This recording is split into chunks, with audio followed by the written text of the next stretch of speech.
ఈ వారం మరలా నాతో దేవుని యొక్క వాక్యాన్ని నేర్చుకోవడానికి వచ్చిన మీ అందరికీ యేసయ్య నామాన శుభాభివందనాలు.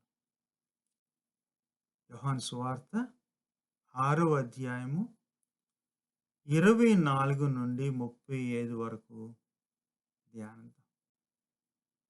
జీవాహారము నేనే, నా యొద్దకు వచ్చువాడు ఎప్పుడు ఆకలి కొనడు. నన్ను విశ్వసించువాడు దప్పికొనడు. నేనే జీవాహారము. అయితే అంటే ఆ విషయాలే ఈరోజు మనము ధ్యానిద్దాం. మరొకసారి నాతో పాటు వాక్యం నేర్చుకుని ఈ యొక్క వాక్యాన్ని మీ జీవితాల్లో ఒక భాగంగా చేసుకుంటున్న మీ అందరికీ నిండు వందనాలు. సబ్స్క్రైబ్ చేయడమే కాదు, షేర్ చేయడమే కాదు, కామెంట్స్ చేయడమే కాదు, అప్పుడప్పుడు ప్రశ్నించడమే కాదు. మీలో చాలామంది నా గురించి ప్రార్థిస్తున్నారు. దానికి నేను నిండు వందనాలు చెబుతున్నా. మీలో చాలామంది టీచర్స్ ఉన్నారు. లేదు, నేను వాక్యం విని బలపడతాను అని వింటున్న వాళ్ళున్నారు. మీలో చాలామంది లెక్షనరీ ఫాలో అయితే ఈరోజు దావీదు, బెత్షెబ, ఉరియా, నాతాను ఆ యొక్క సంఘటన తరువాత దావీదు యొక్క పాపపు ఒప్పుకోలు గురించి ధ్యానిస్తున్నారు. కొంతమంది ఏమో ఎఫెసీయులకు రాసిన పత్రిక 4వ అధ్యాయము ధ్యానిస్తున్నారు. గతంలో కొన్ని వీడియోలు చేశాను. వీలైతే అవసరమైతే చూడండి. 3 సంవత్సరాల క్రితం కనికరముతో కలిగిన కూడిన నీతని, అధికారం ఐక్యమని, సామ్ 51, కీర్తన 51, పిలుపునకు తగ్గట్టుగా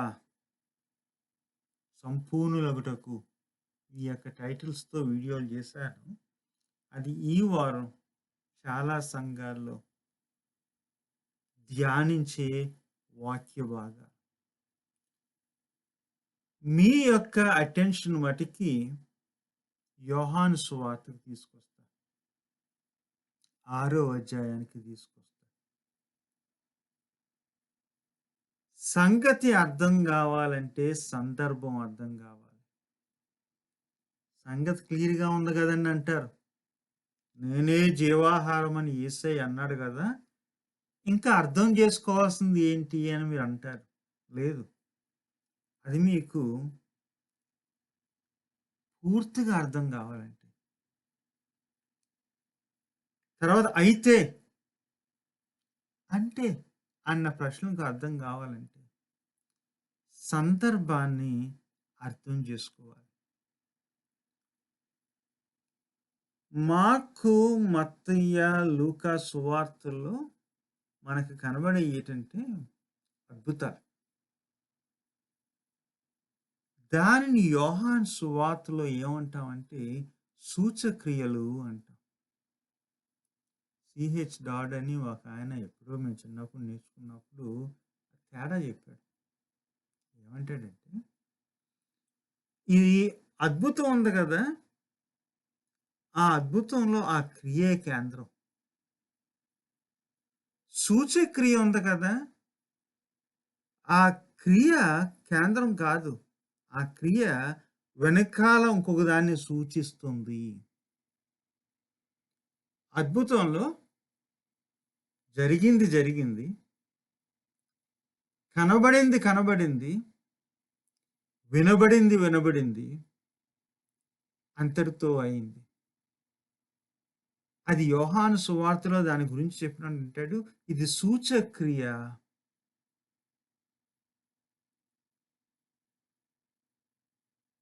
కనబడేది కాదు, కనబడేదాని వెనకాల ఏదో ఉంది. వినబడేది కాదు, వినబడింది వేరేదాన్ని చూపిస్తుంది. జరిగిందే కాదు, జరిగింది మరొక దానిని చూపిస్తుంది. ఎగ్జాంపుల్, లాజరు లేపబడ్డాడు. ఆ కథ సెంటర్ గాదు. అది ఎదుట ఉన్న యేసయ్య మరణ పునరుద్ధానాలను చూపిస్తుంది. సో, వీటిని ఈ ఏమంటారంటే ఆహ్, ఈ ఈ సూచక్రియలు, ఈ సూచక్రియలు 7, 7 సైన్స్ అంటారు. ఈ 7 సైన్స్ రాబో వాటిని చూపిస్తాయి. మరి ముఖ్యంగా యేసయ్యని చూపిస్తాయి. మనకి కనబడింది ఈ ఇది జరిగింది అని గాదు. ఇన్ని వేల మందికి భోజనం పెట్టబడిందని గాదు. యేసయ్యని చూపిస్తది. అంతేకాదు, ఈ సూచక్రియలు యేసయ్యని చూపించడమే గాదు, యేసయ్య దగ్గరికి మనల్ని పిలుస్తాయి. విశ్వసించమని ఆహ్వానిస్తాయి. సూచక్రియ. ఒకసారి మనం ప్రసంగం చేస్తున్నప్పుడు, వాక్యాన్ని చదివినప్పుడు అటెన్షన్ అంతా దాని మీదే పెడతాం. వేల మందికి భోజనము. లేకపోతే చనిపోయిన లాజరు తిరిగి లేచుట. అక్కడ కాదు. అవి మనలను యేసయ్య వైపు చూపిస్తాయి. అవి మనలను యేసయ్య దగ్గరకు ఆహ్వానిస్తాయి. విశ్వసించడానికి ఆహ్వానిస్తాయి. అదండి ఈ సినాప్టిక్స్ 3 గాస్పెల్స్‌కి, యోహాను సువార్తకి, అద్భుతాలకి, సూచక్రియకి తేడా. 2 యోహాను సువార్తలో ఇంకొక టిపికల్ ఏంటంటే 7 ప్రకటనలుంటాయి.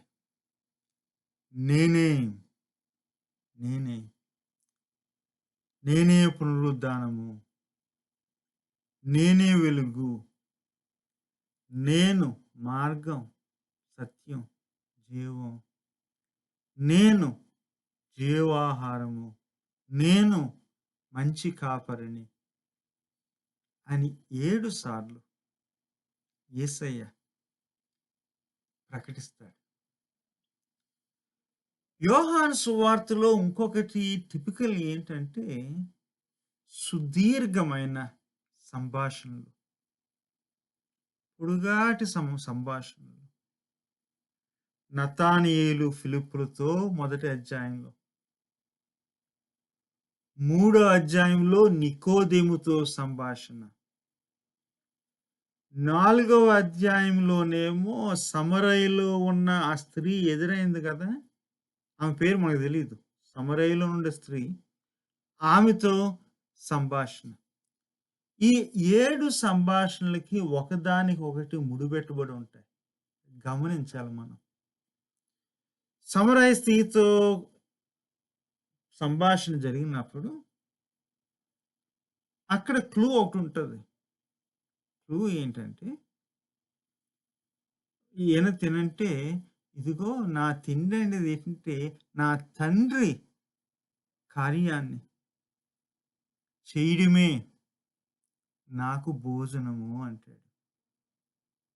వింటున్నారు కదా! అదొక క్లూ మనకి అక్కడ ఎదురవుతుంది.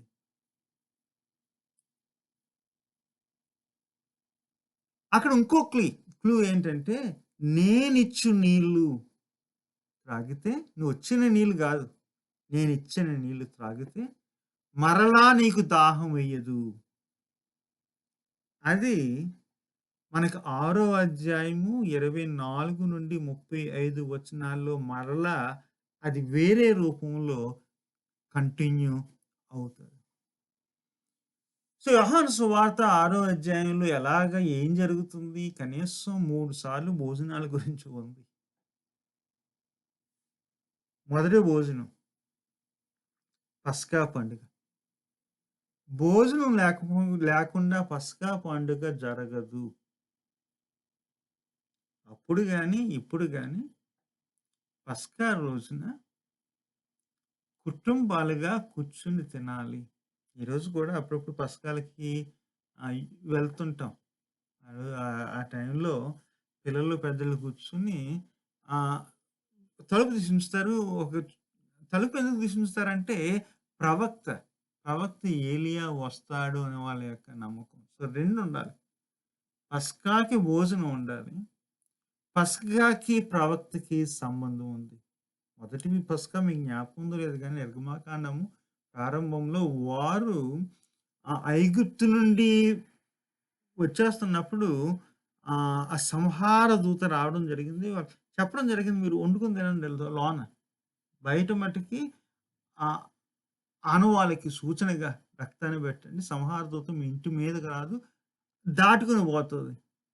పస్కా అనే మాటకు అర్థం దాటుకొని పోవడమే. సంహార దూత వెళ్ళిపోద్ది. మీరు మట్టుకు చక్కగా భోంచేయండి. పిల్లలు మీరు చక్కగా తినండి. అంతేకాదు అరణ్యంలో వాళ్ళకి ఆకలేసినప్పుడు పైనుండి మన్నాని దేవుడిచ్చాడు. వాళ్ళకి ఆకలనేది ఆహ్, యెహోవా ఆలోచించాడు. దైవం ఆలోచించాడు. పోయిన వారం చాలా సంఘాల్లో చాలామంది ధ్యానించారు. రెండవ రాజులు 4వ అధ్యాయము 4, 6 అక్కడ ప్రవక్త ఎలీషా వాళ్ళకి ఆకలిగా ఉంటే కూర్చోబెట్టండయ్యా! భోజనాలు పెట్టండి అని చెబుతాడు. మార్కు సువార్త 6వ అధ్యాయంలోను, 8దో అధ్యాయంలోను మరలా జనసమూహము, ఆకలి, కాస్తో కూస్తో కొంచెం భోజనం ఉంటే అందరిని కూర్చోబెట్టి వడ్డించారు. అందరూ తిన్నారు. గంపల భోజనం మిగిలిపోయింది. ఏం చెప్తుందిక్కడ? ఏం చూపిస్తుంది? ఇదిగో నువ్వు తిన్నావా లేదా అని ఆలోచించేవాడు దేవుడు. నువ్వు తినాలని ఆశించేవాడు దేవుడు. అమ్మా, నాన్న నీ గురించి ఎలా ఆలోచిస్తారో దైవం నీ గురించి ఆలోచిస్తాడు. నీవు ఆకలిగా ఉండడం దేవునికి ఇష్టం కాదు. ఒక మాట చెప్తాను. దేవుడు మనకి కావాల్సినవి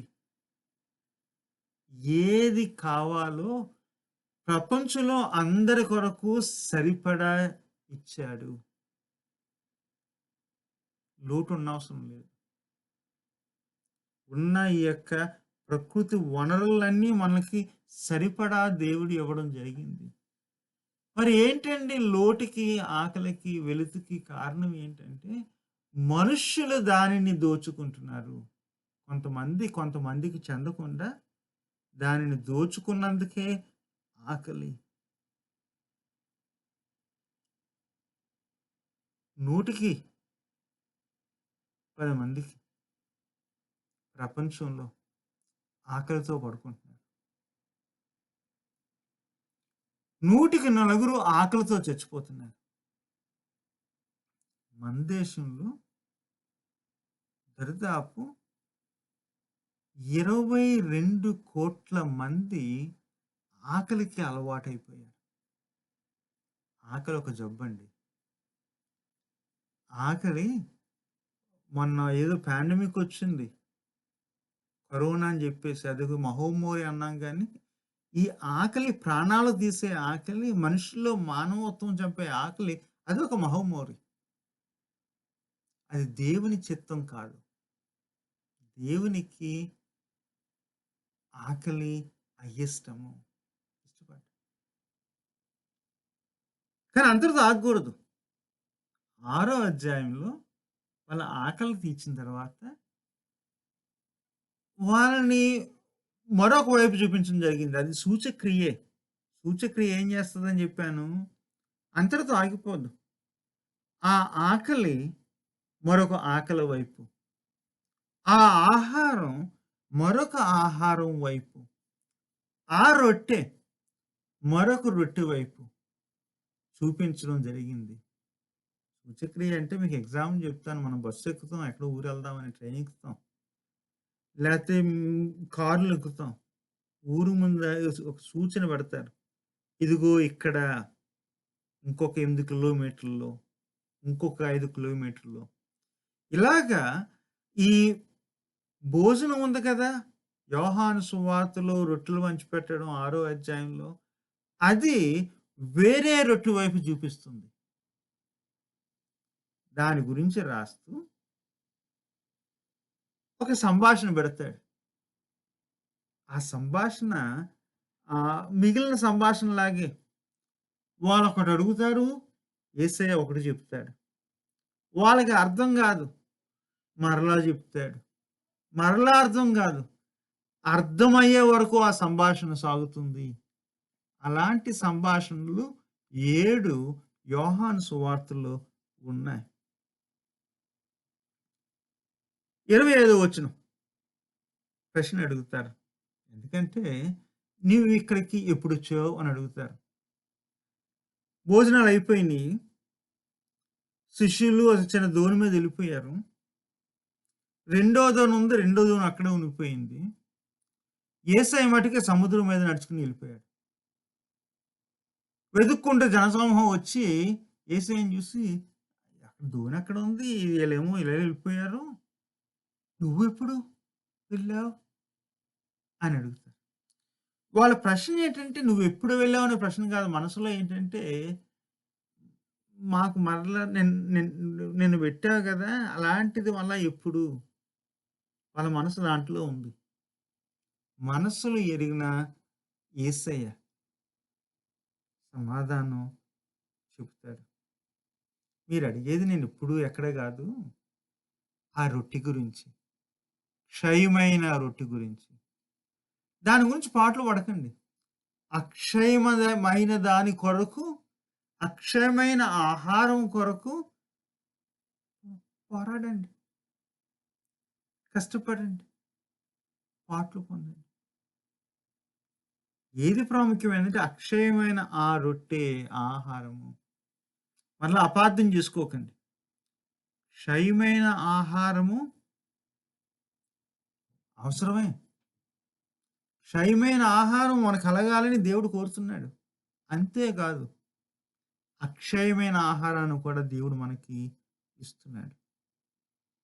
రెండో ప్రశ్న 30వ వచనంలో ఉంది. ఏమంటారంటే, "మేము దేవుని క్రియలు జేయాలంటే ఏం జేయాలి?" అని అడుగుతారు. ఏంటండి దేవుని ఇప్పుడే భోజనం అన్నావు. మళ్ళీ ఇప్పుడు దేవుని క్రియల గురించి వీళ్ళెందుకొచ్చారు ఇక్కడికి? మర్చిపోకండి. వాళ్ళక్కడ లేరు గానీ, యోహాను దీన్ని కనెక్ట్ చేస్తున్నాడు. దేనికి? సమరయలో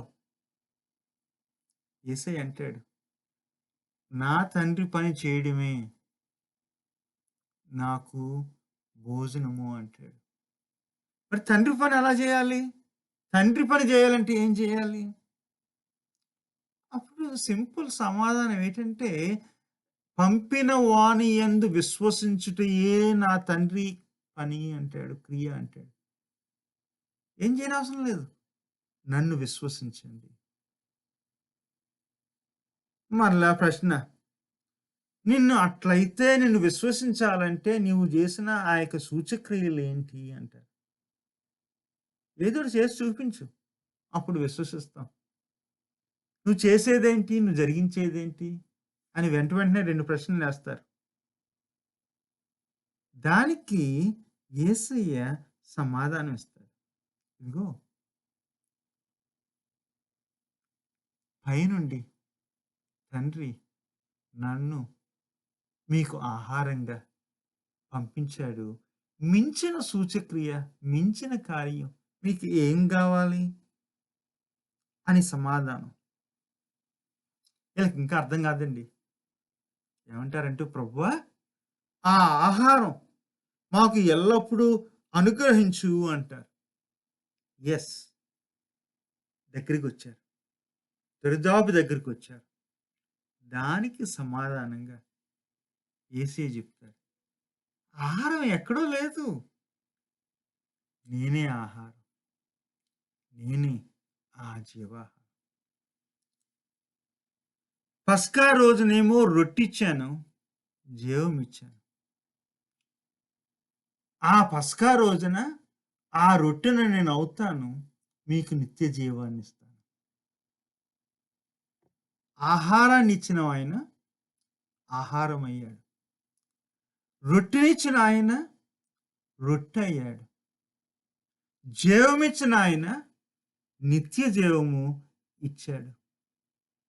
ఆ సత్యాన్ని ఇన్ని ప్రశ్నలేసి, ఇన్ని సమాధానాలిసి అర్థం చేస్తాడు.